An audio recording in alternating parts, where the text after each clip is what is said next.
I think anytime you're looking at the greatest fine in the history of Wall Street regulation, it's really worth asking, should this guy stay in his job? The company continues to churn out, tens of billions of dollars in earnings and hundreds of billions of dollars in revenue. How do you criticize that?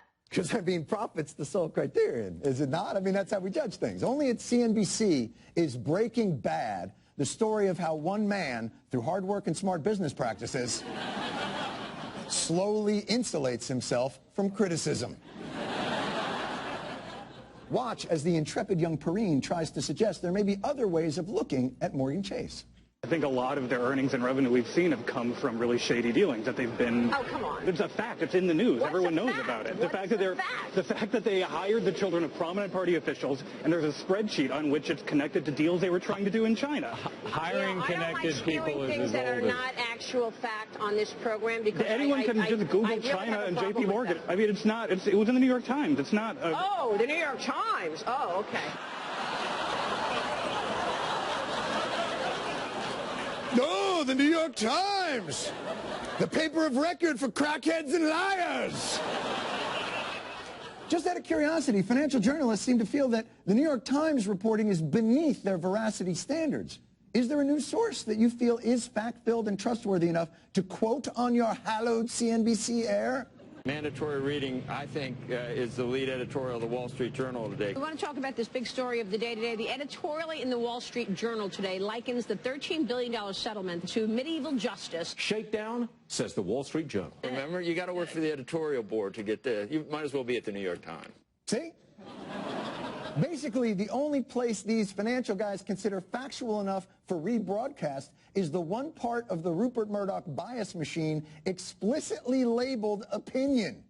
Now, there may be one mitigating factor in the circumstances that J.P. Morgan found themselves in when taking on the liabilities of Washington Mutual and Bear Stearns. The government asked J.P. Morgan during the crisis of 2008, buy up Bear Stearns, and then come back and buy Washington Mutual. The government came to JPM, hat in hand, in order to save the banking system from imminent collapse. They begged Jamie Dimon to do it. He could have walked away, and that firm would have imploded. WAMU and Bear Stearns, which they were arm-twisted to buy. The government did put a gun to their head. They were vigorously encouraged to take over Bear Stearns. Okay, I did not realize that. Now that changes. I did not realize that the government twisted Jamie Dimon's arm, put a gun to his head, forced him into the bad deal. Now I get your outrage. I'm sorry. If only there was a way to go back in time to when that deal was consummated in 2008 and see how outraged CNBC was for J.P. Morgan at that time as the government forced Dimon to swallow this sandwich.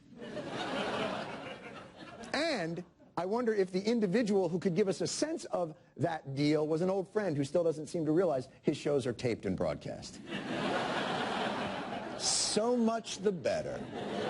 There's no word in the English language that captures the ruthless brilliance of what Jamie Dimon, the CEO of J.P. Morgan, accomplished this weekend. Go on. Dimon masterminded a deal that's amazing for J.P. Morgan. It makes me want to say, bye, bye, bye. Dimon totally outfoxed the Fed. There's no denying it was a steal. I'd even call it theft in the best sense of the word, or maybe a shakedown, if the legal department would let me. That's practically criminal. And I mean that as a positive.